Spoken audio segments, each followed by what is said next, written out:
Alô pessoal, Samuel Jesus. Um breve comentário sobre o conflito, né, entre a Rússia e a Ucrânia. Pessoal, eu ouvi alguns comentários, um comentário muito apropriado do chanceler, ex-chanceler Ernesto Araújo, como também do Rodrigo Constantino, muito bom. E o Rodrigo Constantino, é óbvio que essa é a maravilha do pensamento conservador, a liberdade de expressão e compreender as nuances, né? Que cada um, sob um prisma, enxerga a realidade, né? Dos fatos políticos. O Rodrigo Constantino, ele diz que pragmatismo tem limite, né? E o Ernesto Araújo, ele segue um pouco na mesma direção, porque ele frisa muito bem esse ponto, né, pragmático, né, que também tem um limite, né? Mas o comentário do Ernesto Araújo, pelo que eu entendi, ele está muito bem apropriado, porém ele perde um pouco o time. O time no sentido de que, uma vez Bolsonaro se pronunciado e ter mantido a agenda, né, com a Rússia e o compromisso e as falas do próprio Bolsonaro, ela não teria nenhum efeito, porque o leite já estava derramado. É isso que eu quero dizer. Ainda que o Bolsonaro ele pontua a questão da neutralidade, que é própria do Itamaraty, que ele vinha tentando mudar, o ex-ministro Ernesto Araújo.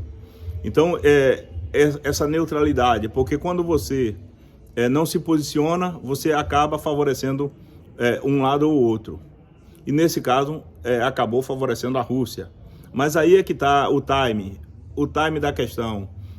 A posição que o próprio Ernesto Araújo fala, essa posição deveria ser tomada a posteriori, bem antes, né? E não a posteriori, né? Bem antes. E pelos agentes que deveriam se posicionar, como o próprio Estados Unidos e a OTAN.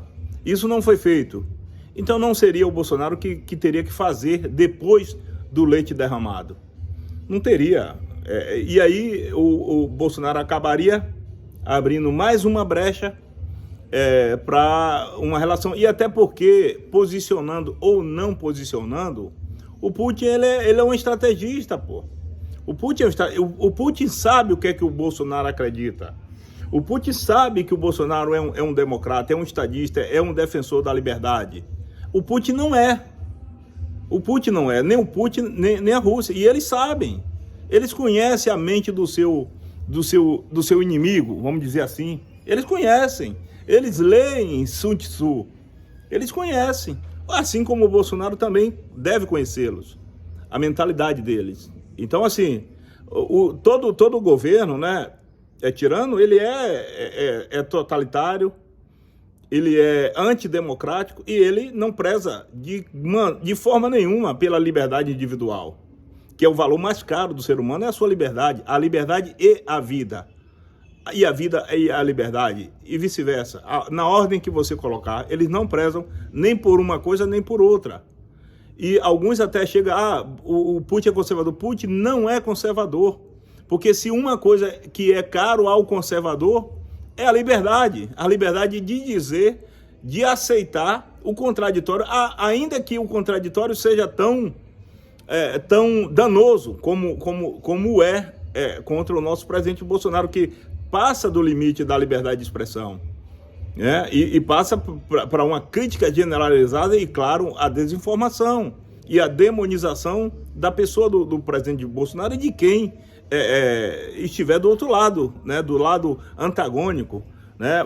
Acho que, se eu não me engano, é a frase do Voltaire, que ele diz que posso não concordar em nada, né, do que você fala, mas eu vou lutar até o fim da minha vida pelo direito de você dizer, né, expressá-la, né? Então é exatamente essa a essência do conservadorismo. Ele pode não concordar em nada e vamos levantar a seguinte questão. O conservadorismo, ele não tem unidade de pensamento, ele tem unidade de valores.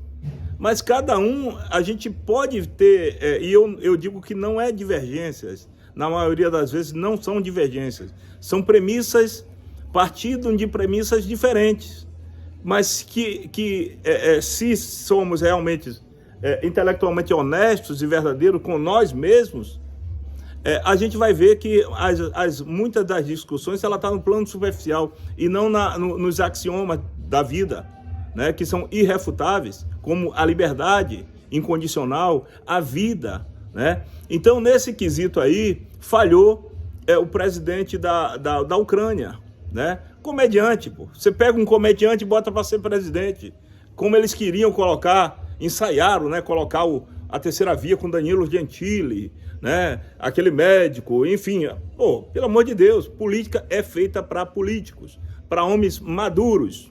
Assim como você não vai ouvir filósofos, nem teólogos novos. São pessoas maduras, vividas. Porque uma coisa é você ler, outra coisa é você experienciar, você ter a experiência. E são só pessoas maduras, vividas, que têm uma certa gama de experiências. Enfim, então é isso, pessoal. O líder, né, assim como eu, né, que estou bem distante,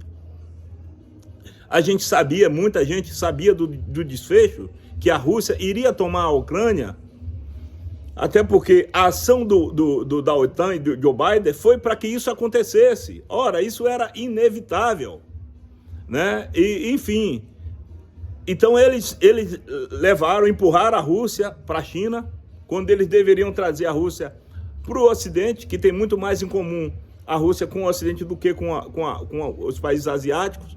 Então eles empurraram a Rússia para a China, para o lado asiático, e depois fizeram essa questão. Quer dizer, o presidente da Ucrânia, ele foi irresponsável, e ele perdeu o time. Ele tinha que ser pragmático. Ora, se a OTAN não me tá resguardando, nem os Estados Unidos, ele tinha que se antecipar e dizer: Putin, vamos tomar um café, velho. Tá fechado. Entendeu? Tamo junto. Tinha que ser assim, pô, pragmático. Por quê? Onde é que está o limite do pragmatismo? Na vida. E vidas poderiam ser perdidas, né? Eu não vou nem falar de bens materiais, mas a vida. Aquela cena chocante daquele blindado, daquele tanque passar por cima, esmagar como uma caixa de papelão em cima, um carro que certamente tinha mais de uma pessoa. Uma tinha certamente, mas mais de duas pessoas. Aquilo ali é de uma monstruosidade. E o Putin, ele não se compadece disso. Ele não se compadece. Por quê? Esses caras só pensam no poder. E aí está a diferença de um conservador e um tirano. Aristóteles fala que só existe dois governos. Na cabeça de Aristóteles, só existe dois governos. O governo bom e o governo ruim. Seja ele monarca, seja ele aristocrático, seja ele uma politeia. Só existe duas coisas boas e a outra ruim. Um bom e um ruim.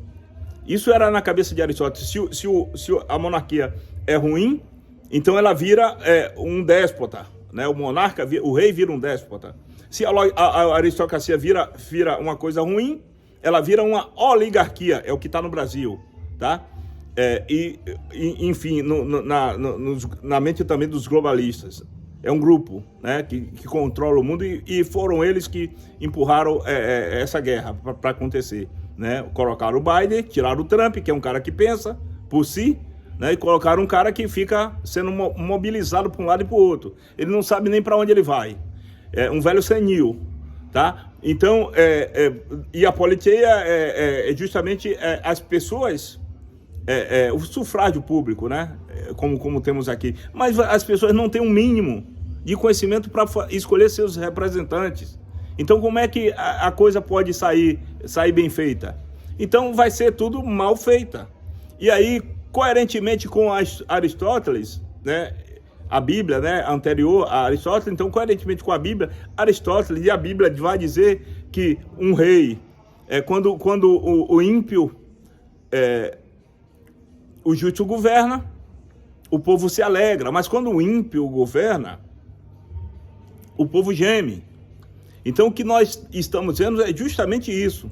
E na postura do presidente Bolsonaro, na postura dele, show de bola. O Bolsonaro ele foi pragmático. A gente precisa entender a epistemologia das coisas. E a ontologia que é o ser em si. A gente precisa entender. O Bolsonaro ele não precisa falar. O Putin sabe o que é que o Bolsonaro pensa. Qual é os valores que o Bolsonaro emana. O Putin sabe. O Bolsonaro certamente sabe também como é que Putin tem uma cosmovisão de mundo, né? Então, ambos devem saber.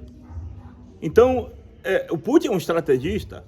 Ele fez tudo, comeu pelas beiradas. O presidente da Ucrânia foi irresponsável. Por quê? Porque não se anteve aos fatos. Ele tinha que estar agindo na frente dos fatos. Ora, a Ucrânia tem uma inteligência.